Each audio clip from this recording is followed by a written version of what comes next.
Hi Team 330. I hope you're doing well today and running on great coffee. We're going to briefly touch on how we can improve processes associated with reporting on site data used by a regional nurse manager through the usage of Power BI, SharePoint, and Microsoft Flow.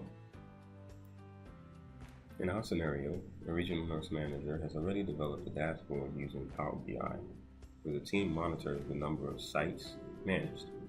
Recently, the team decided to add monitoring the submission of weekly status reports to this dashboard. On the screen, we see a map of the sites under the care of our nurse manager. We also can see the nurse on site, the number of doctors on site, as well as now whether or not that site has reported their weekly information. We see that 2 sites have not.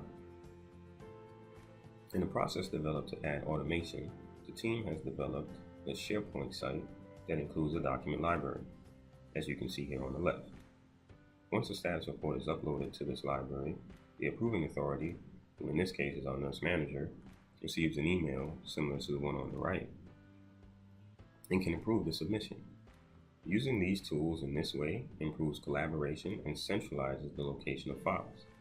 330M Technologies has the capability to help your team improve efficiency using a great portfolio of tools.